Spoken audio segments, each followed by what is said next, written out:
Once again, I greet you and ask you, if you would, please, to join me in the third chapter of the book of Ruth. The little book of Ruth, nestled there after the book of Judges in your Bible, the Old Testament. And this morning we're going to begin looking at chapter 3. And once again, as is typical for me in my grand optimism, thought to myself, yes, we can do this entire chapter in one sermon. No. Let me read for you just the first 5 verses of the chapter as sort of the setting the mood here. Then Naomi, her mother-in-law, that is Ruth's mother-in-law, said to Ruth, "My daughter, should I not seek rest for you, that it may be well with you? Is not Boaz our relative, with whose young women you were? See, he is winnowing barley tonight at the threshing floor. Wash, therefore, and anoint yourself, and put on your cloak, and go down to the threshing floor. But do not make yourself known to the man until he has finished eating and drinking. But when he lies down, observe the place where he lies. Then go and uncover his feet and lie down, and he will tell you what to do." And Ruth replied, "All that you say I will do." How many of you find that paragraph strange? There's a certain strangeness here, isn't there? The strangeness, I think, is this. Let me try to put it into words. The strangeness is Naomi's request to Ruth. Does it not seem rather forward to you? Could we use the word aggressive here, or even pushy in terms of what she's asking? You see, I think there's a strangeness in this little section that is often overlooked in reading the narrative. We have a tendency to read this story through and we sort of read it, but we have a tendency to read it through the eyes of 21st century Westerners, okay? And because we do that, we have a tendency to read this story as a romantic novel. We have a tendency to read this story as a romantic novel. Now, I'm sorry that I need to do this, but I'm going to burst that little bubble a little bit, especially for you ladies who have read this story.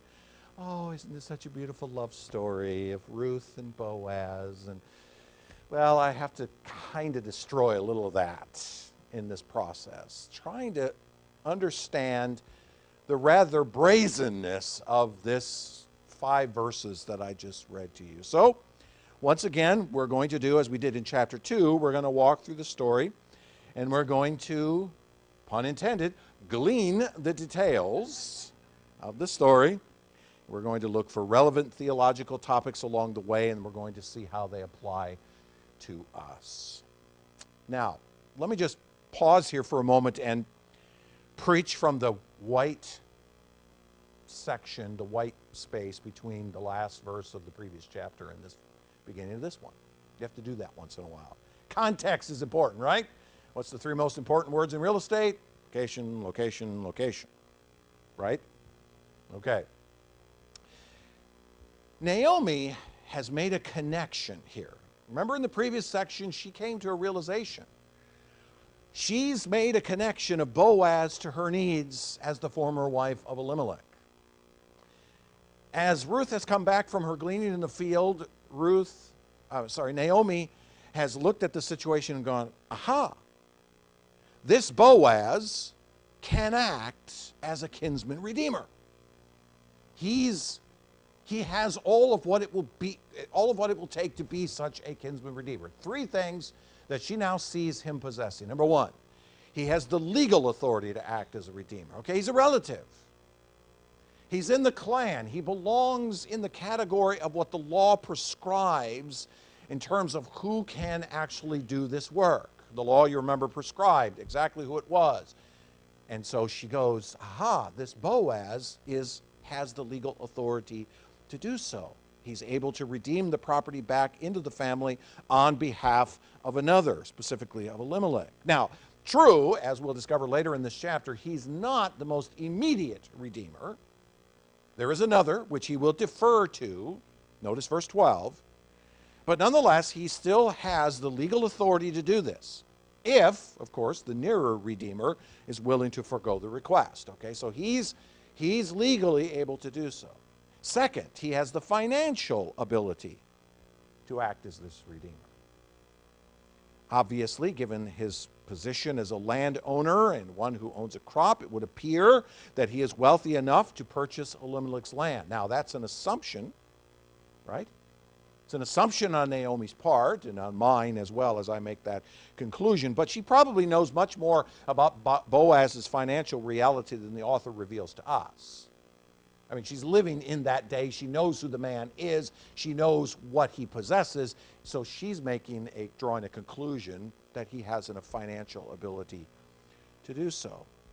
So not only is he legally authorized to do so, but he has the financial ability. But thirdly, he also has, and this is probably the most important of the three, he has a generosity of character, which allows him also to act as this redeemer. How he responded to Ruth in the previous chapter, and, might I say, Naomi through her, Naomi's come to realize at this point that he has the character, potentially, to act in a way in which he might actually come and do something for her. Again, it's an assumption. It's another assumption on her part. But at this point, think about it, she really has nothing to lose to ask. So she looks at the man and she sees, A, he has the legal position, B, he has the financial resources, and C, he seems to have the character of the kind of man who I could call upon to do this. And so she made a connection. She's made a connection. And so this is what leads into the chapter. That's why it's in the white space in between the two. It sets the context for what we see. Now let me just pause here for a moment. I told Deb this week that I had to completely rethink this sermon. As I started through the week thinking about this chapter, I came to a conclusion in the midst of my study about it, and then discovered that my conclusion was utterly wrong. Thus, or my assumption was utterly wrong, thus my conclusion became wrong. Okay, so I want to pause here for a moment and consider with you where I went. Let me ask you a question. What does chapter 4, verse 3, and chapter 4, verse 5 imply about the relationship of the land to Naomi? Look at verse 3 of chapter 4.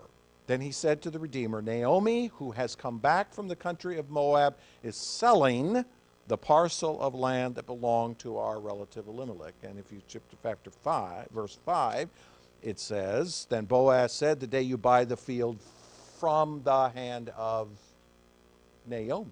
Okay? So what do those two verses imply about the relationship of the land to Naomi? Is she still in ownership of the land? Or was it sold by Elimelech? I have postulated in previous sermons that that Elimelech actually sold the land. Is she the owner of it? Or is it owned by someone else at this point? So there's two possibilities here, right? One possibility is that she still owns the land, that she does own the land and is simply trying to keep the land she owns in the family. And then what she's attempting to do is seek a male heir in the clan that can pass it on to a future generation. She possesses it, but she has no male heir. If she owns the land, then what does she do with it? How does it get passed to someone else? Who would receive it after her? Because she has no male heir, there's no one to pass it on to. Therefore, she needs someone to take it. So the phrase Naomi is selling it in verse 3 and from the hand of Naomi in verse 5, in this case, reading literally then implies that she owns this land. So she's requesting for Ruth to go and seek out Boaz as one who would facilitate the inheritance of the land passing to an heir. She's looking for someone who can become an heir to it in this Boaz. A man marrying the widow of his brother, thus keeping the inheritance within the stream of the family. I'm going to come back to that thought more in a moment. So the first possibility is we read those two verses as though she does own the land. If we read it literally, that seems to be what it says. But there's another possibility, okay? And the second possibility is that she doesn't actually own the land, it having been sold off by Elimelech. And there's a number of evidences, you remember I brought this up in previous sermons, that in fact she doesn't own the land. There's some evidences here that suggest otherwise. First, the way she speaks in chapter 1 and verse 21, where she says, I went away full and the Lord has brought me back empty. That word empty is a strong indicator that she's coming back with nothing. If she was in fact a landowner, then why would she say, I've come back with nothing? I've come back empty. Secondly, you remember, they were away for 10 years. If Elimelech owned this land, and then Naomi took possession of it after he died, in Moab, then why did they stay away for so long? What would have kept them away for 10 full years? Maybe it's because they really had no land to return to, thus no reason to return. Thirdly, there's no hint anywhere in this story of her attempting to return to her land. There's no mention of it in any other point in the text. And fourthly, sending Ruth out to glean in the fields as her way of survival implies a deep lack of resources that's not solvable by simply selling a parcel of land. Right? So there's plenty of evidence to suggest that she doesn't actually own it. So those are the two possibilities. Now, I'm going to put a stake in the ground here and suggest it's the second. The evidence that I've just given to you seems to me to be too overwhelming to suggest that she still owns this land. There's another reason too, and that reason is this. Women typically didn't own land, even after their fathers died. In ancient Israel, their husbands died. It didn't pass automatically. You know, ancient Israel was not a community property state, okay? You didn't own the material of your husband just because your husband died. It typically passed from the father to the son, not to the wife. And so there's plenty of evidence to suggest that the land was sold before the family left for Moab, and she has come back to nothing. Thus, the two phrases in 4:3 and 4:5 are simply ways of saying that she's the closest living person to the land in question. That it's Naomi's land. Notice the scare quotes, right? It's Naomi's land. It belonged to her husband. And since she's the only living relative of Elimelech, remember, Ruth is not a relative directly. She's by marriage and a Moabite. Therefore, Naomi is the closest one to this land. So when they use the phrase Naomi's land, it's probably, to me, it's simply a way of saying, listen, we all know whose land it is. It belonged to Elimelech. So we'll just say it belongs to Naomi. It's just a shorthand, I think, way of referring to it. Its rights of inheritance would have transferred from Elimelech to her sons. Thus, the land is closest to her. I think that's how I would read that. She doesn't actually possess it. She doesn't actually own it. It belongs to someone else. It is at that particular point, with that particular conclusion, where I went off track, okay, because my assumption has always been that she didn't own the land, but I have to open up the possibility that she does, because the text does seem to say that. So I'm going to have to be somewhat ambiguous here, all right? However, either way, whether she owns it or whether it's owned by someone else and it's simply called her, Naomi has come to realize that Boaz can act in the role of lever. L-E-V-I-R. Lever. That word is a word in the Latin that means a husband's brother. Okay? A lever. This morning I want to talk about something called levirate marriage. L-E-V-I-R-A-T-E. A levirate marriage. Now, it has nothing to do with the Levites. That's your first assumption, right? Because it's got the word Levi in it, but it's not. It's levirate. Levirate marriage is the marriage of a man to his brother's widow. So when a man dies and leaves behind a widow, then a levirate marriage is one of the brothers of the deceased man now marrying the widow. Okay, that's levirate marriage. It was a cultural expectation designed to preserve various aspects of the deceased man's life, such as inheritance rights and support for the widow. The widow needed support. There's inheritance. A brother marries the widow to carry that on. It's simply a brother picking up for his dead brother in family life. Now, this is ensconced in the law. Deuteronomy 25, verses 5 and 10. 5 to 10. If brothers, let me just read a few verses of this. If brothers shall dwell together and one of them dies and has no son, okay, that would be this case, right? The wife of the dead man shall not be married outside the family to a stranger. Her husband's brother shall go into her and take her as his wife and perform the duty of a husband's brother to her. And the first son whom she bears shall succeed to the name of his dead brother, that his name may not be blotted out of Israel. So he's taking the brother's place in this sense. It predated, by the way, Israel in terms of custom. This wasn't established first in Israel. Many of the Near Eastern cultures around the Mediterranean had levirate marriage centuries even before Israel came along. In fact, if you remember back in the book of Genesis, that Onan refused to fulfill this responsibility for his brother Er with Tamar. Tamar's husband Er, who was wicked and the Lord killed him, his brother refused to take this place. Genesis chapter 38, verses 6 to 10. So this is long before the establishment of Israel. This is already a custom in place, long before the law is ever given. What I find ironical about that, by the way, is that this book is based on the genealogy of Perez,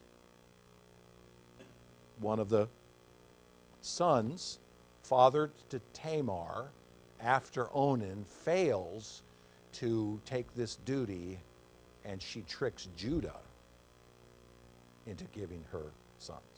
Okay? So, in a sense, you might say this entire book is based on a levirate marriage in the first place, or a failure of it. It appears also in the New Testament. It appears in the New Testament in Matthew chapter 22, 23 to 33. You remember the Sadducees. And you want to know why they're sad? They're sad because they didn't believe in the resurrection. They're sad, you see. Boom, boom. I'll be here all week. I stole your joke. Sorry, Brian. The Sadducees posed questions to Jesus about a series of hypothetical levirate marriages to challenge the traditional view of the afterlife. They come to Jesus because they didn't believe in the resurrection of the dead, and so they come to Jesus posing a series of questions about a woman whose husband dies, and then a brother marries him, and then he dies, and another brother, and so on, 7, and then finally she's left alone and she dies. Well, their question is, okay, which of the brothers is she married to in eternity?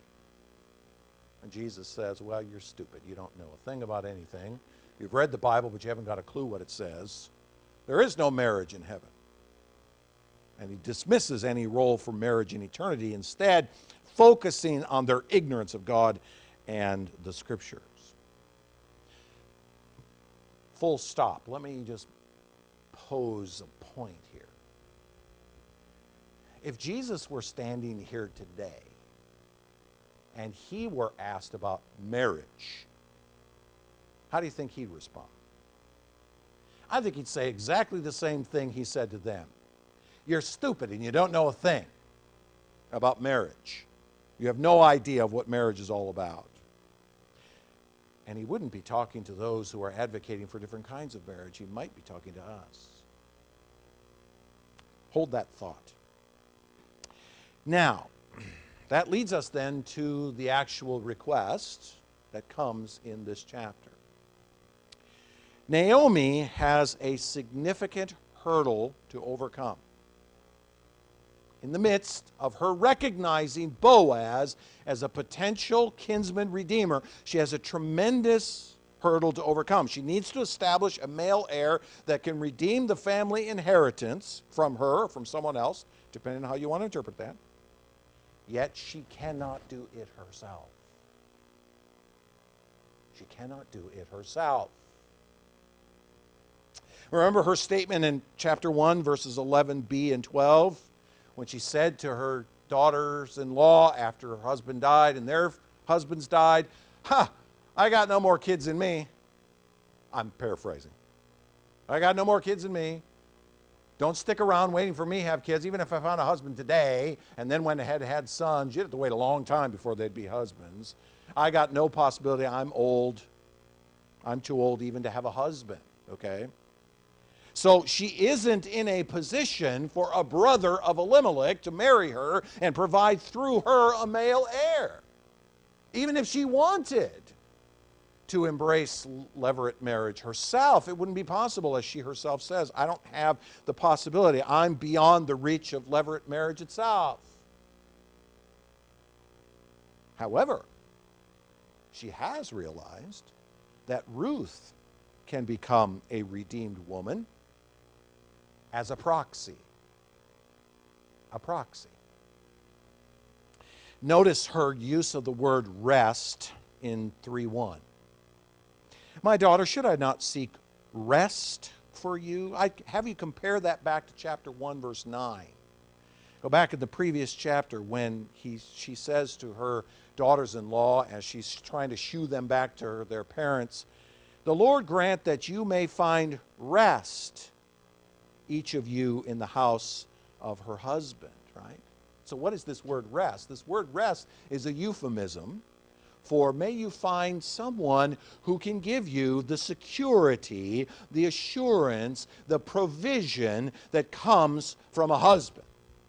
Now again, don't forget, don't read this through the lens of 21st century AD eyes. You have to read this through second millennium BC eyes. You need someone to take care of you because you are a woman. And women need husbands in that day in order for their survival. So you need rest. I think that her using the same word here in 3:1 that she used over in 1:9 is this. Well, do I not have a duty to seek a husband for you, to find the security you need in this land? You followed me. You came with me, right? You swore that you would stay with me, you would follow me. Where I went, you'd go. Where I died, you'd die. Where I was buried, you're buried. What God I worship, you'll worship, etc. You made that promise. This is Naomi speaking to Ruth.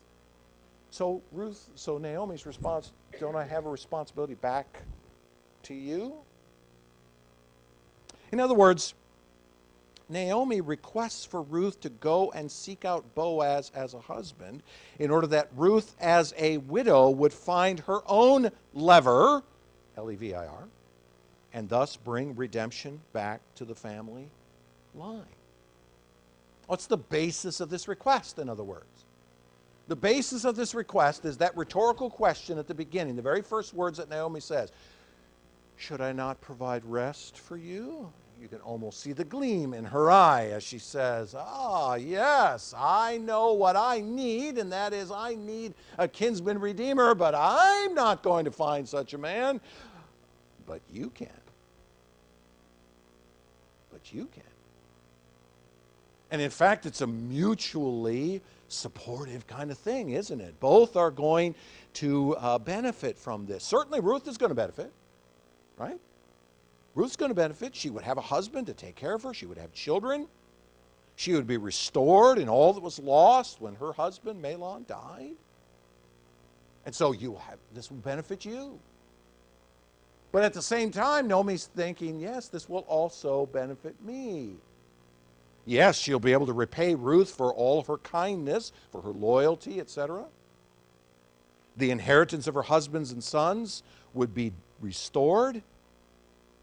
And I think most importantly, she would be taken care of by proxy. Because here's where the hurdle lies.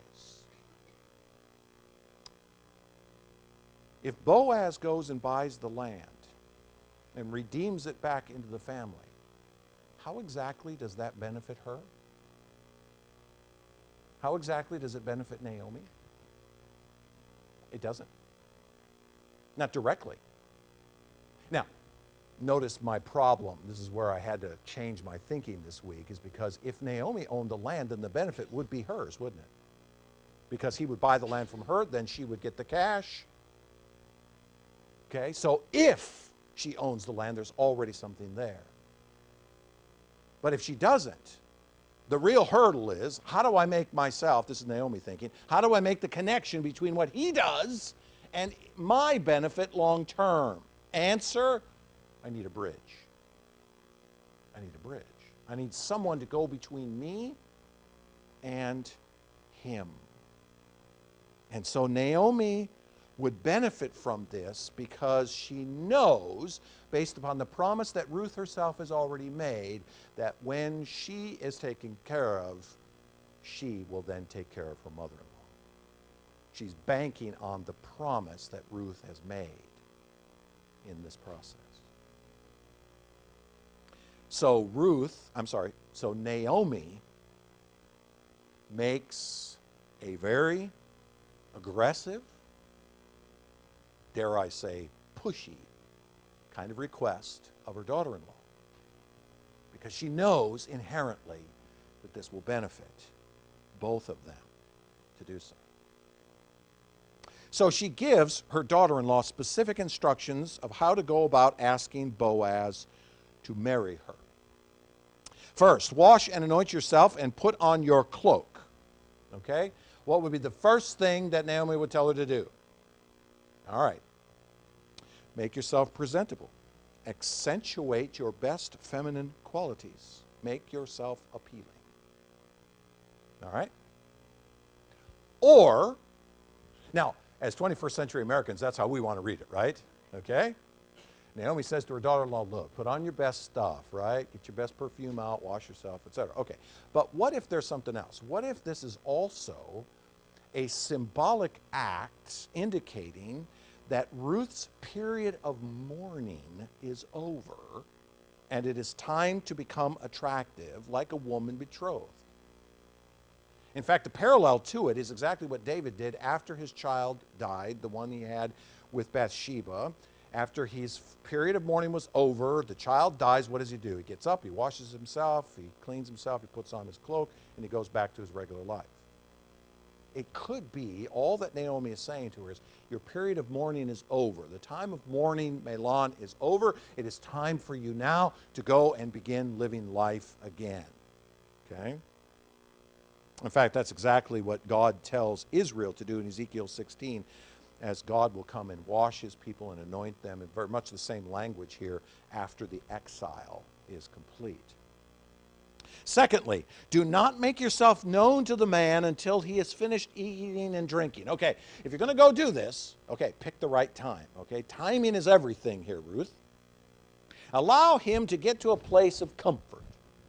Don't approach him until after he's finished eating and drinking and he's in a mellow sort of mood. Now, I realize I'm reading something into that, but I'm pretty good with this, right? Remember, biblically, the eating and drinking, the eating of bread and drinking of wine are often symbolic of being full and complete and satisfied in the Lord. Psalm 104:15 speaks of this. Being full and complete because we've eaten and we have drunk our fill and we're excited, mellow because we're happy about life. In fact, in many ways, the celebration of the Lord's Supper is exactly that. It's an opportunity for us to eat bread and drink wine and say, look, I'm satisfied in this Christ. And so, yes, I do expect all of you to walk out of here today mellow. Thirdly, Uncover his feet and lie down. Now, this is bizarre to a 21st century ear, but try to put yourself in a second millennium BC situation. What she is doing is she is making a demonstration of dependence and submission in the face of a very bold request. Okay? So she comes to his feet, and often the place of the feet is the place of, of submission and dependence. You come at the feet of an individual. You fall at the feet of a king, for example, seated upon a throne, in order to come and submit yourself before him. The idea of Jesus washing the feet of his disciples was one of those examples of him demonstrating his utter service to them by stooping to that low place below them. That's what she's telling him to do. Culturally, in the Mideast, this would be the thing you do. Go and put yourself in a place where you're demonstrating dependence and submission. Now, I think what makes this chapter so very strange is that what Ruth is about to do may seem to us to be very bold, right? A woman going to a man and saying to him, "Hey, will you marry me?" A man that she really doesn't know very well and doesn't have much connection to. It certainly seems very aggressive on the part of Naomi to push her daughter-in-law into this. Go, wash yourself, and then go and lay at his feet, and he'll tell you what to do. Go and seek him. Go and get him to marry you. And the reason that it seems so strange to us from a modern perspective is because this is a case of marriage for utilitarian reasons. For utilitarian reasons. Yes, I know that we all want to read this book and think, oh, look at this great love story of Ruth and Boaz sees this Ruth and he falls in love with her, and then she comes to him and puts herself at his feet, and then he wakes up and sees her and loves her and takes her. I challenge you to find anywhere in this book where it says Boaz loved Ruth. It's not in the text, anywhere. So part of our problem here is our concept of marriage. Part of our problem in reading this book is our concept of marriage, because you see, for us, marriage in 21st century America has become an emotional connection. It's never considered to be a utilitarian one. The idea of marrying somebody simply because it's utilitarian to do so, because it'll help me if I marry them and so forth, that concept is blown away in much of our society. The idea of marrying for love is much more significant in our day, is it not? You're going to marry him? Oh, I don't know if I love him. Okay? And that's how it often goes. And we talk a lot about love as a part of marriage, and we read 1 Corinthians 13 at every wedding and talk about love, and it's all about love and what happens when that feeling disappears. Usually on the morning after you get back from the honeymoon. What do you do then? I mean, how many times, for example, have I counseled couples who've come and said, I just don't feel the love anymore. I just don't know I don't know how to feel about this anymore. I don't know what to do. Am I still married? You see, the fact is, in most societies and prior to the 20th century in the West, marriage was seen more for its value to society than it was for its value to the individual. Let me say that again. In most societies, even today, and prior to the 20th century in the West, marriage was seen more for its value to society than it was to the individual. Marriage for love was rare. Marriage was far more for mutual support, raising family, continuing culture and society and civilization. The idea of marrying for love was not unimportant, but it was relegated to its more utilitarian purpose in the advancement of family, culture, and civilization. The biblical view of marriage does not stand or fall on emotional connection. Read Genesis chapter 2. This week I worked on the catechism lesson for Genesis chapter 2, and so I spent a good deal of time in that chapter, and I was reminded once again, as I've known all along, that the marriage of Eve to Adam was not for love. In fact, I dare you to find in chapter 2 where Adam loved Eve. It's not in there. Why did God bring the woman to the man? Is it because he needed someone to love? No, it says he needed a helper. A helper to do what? A helper to obey the command that God had given him at the very beginning. After he created them, he said, be fruitful and multiply and fill the earth. And Adam looked at himself in a mirror one day and went, I can't do that. And so God said, okay, let me bring all the animals in front of you. And you pick out the one that would be the perfect helpmeet for you to help you accomplish this. And they all go by, and Adam gives every one of them a name. And which one did he pick? None of them. Because none of them could help him keep that commandment. And so God said, okay, fine. What you need isn't an animal. What you need is a creature just like you, yet different. Where the differences between you is what makes a perfect union. So I'm going to bring you a creature that I'm going to form directly from you so that your life extends into the creature, and then that creature, which will be just like you, a complement to you, will be your helper. We make the mistake often in assuming that love in marriage is an emotion. Love is not an emotion, my friend. Yes, there's an emotional component to it. Yes, there's a sense in which we should respond to one another with a certain sense of emotion. But let me tell you this, my friends, love is a commitment. Love is an act of the will, not an act of the heart. God doesn't love you because he feels good about you. God loves you because he made a commitment to you.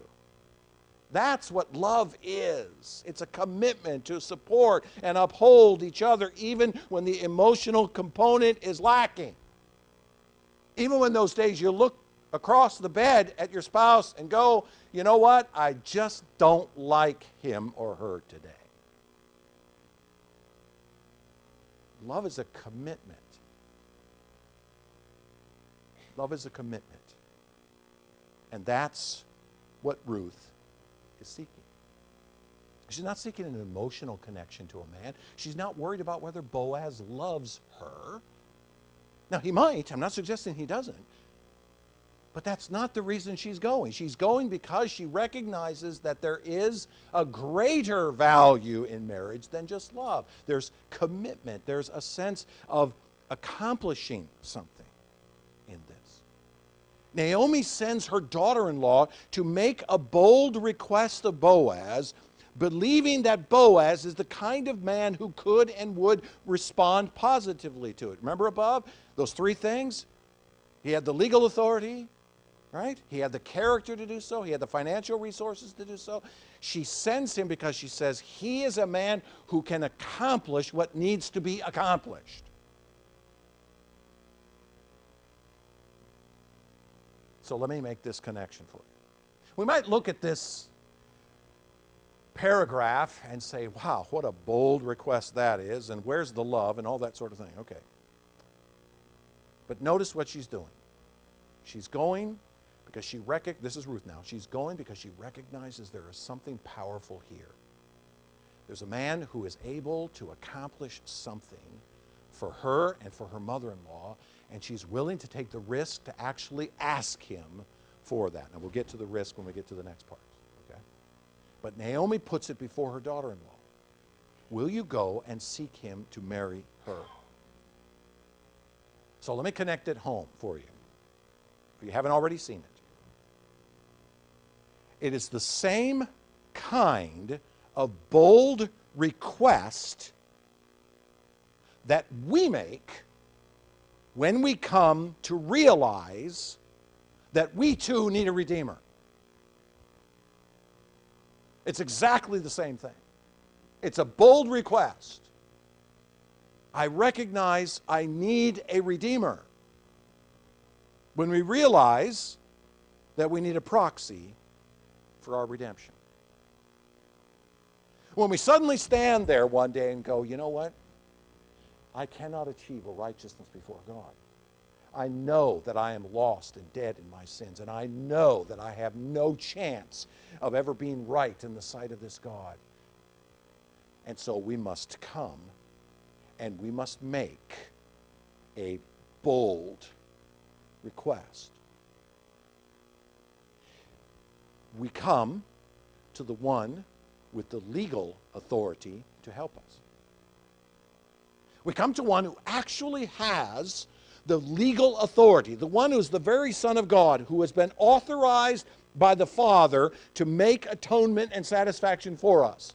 In fact, he's the only one in all of the world who possesses the legal authority to go to the Father on our behalf. So he has a legal authority to do so. We come to this one because we recognize that he has the legal authority to help us. But we also come to the one, and I'm going to change the wording a little bit here, we come to the one with the fiduciary ability to help us. Not financial, I'm going to use the word fiduciary. He is the one who has the resources in his own sinless life and atoning sacrifice to provide us with our redemption. He's the only one who has the resources that we can go to and say, I need what you have. Are you willing to give it to me? But then thirdly, we also come to the one with the generosity of character to help us. It's one who loves us. Not in that emotional, fluffy American sense, but in that sense of loving us as one who is committed to us. Because that's what love is, a commitment. That this Christ is committed to a people that he knows because the Father gave him these people. Before the foundations of the world, he knew a people of his own. And he said, those people, those are mine. They're committed to me. I'm committed to them. I'm going to love them. I'm going to love them. I'm going to go and die in their place. And I'm going to raise them up on the last day, just as I am being raised. And so we come to the one with the generosity of character. We come to one who actually loves us, not in a fickle and fleeting kind of way, but a one who loves us with a commitment, a true commitment. We come to this Jesus and we make a bold request. We come to this Jesus and we make a bold request. Will you marry me? Will you come and marry me? Now, I could spend the next 20 minutes, I'm not going to, but I could spend the next 20 minutes connecting that to Genesis 1, 26 through 28. Taking dominion, being fruitful and multiplying, etc. And if you listen to some of my theology on that, you will hear some of that because it's a great parallel in there that the one who came in the place of Adam finished what the first Adam failed to do, which was to be fruitful and multiply and take dominion over all the earth. Okay? We come, like Ruth, to this Christ and say, will you be my bridegroom? I'll be your bride. Will you be my bridegroom? Now that's a tremendously pushy and aggressive request. Because none of us deserve it. None of us deserve a moment of this Christ's notice. We've been rebellious all of our lives, and we ought to be cast aside. And so it's very bold for us to come into the presence of this Christ and say, will you save me? Will you redeem me? So let me suggest that the request of Naomi isn't all that aggressive at all. It looks like it, but it's not. It's no more aggressive than the kinds of requests that we make of this Christ. Will you be my groom? Will you redeem me? You're the one that has the legal authority. You're the one that has the fiduciary ability. You're the one that has the generosity of character. I'm going to come to your feet. Put myself at your feet, at the foot of the cross, and beg you for mercy. That's what it means to come to faith in Christ. So this is not all that pushy or aggressive.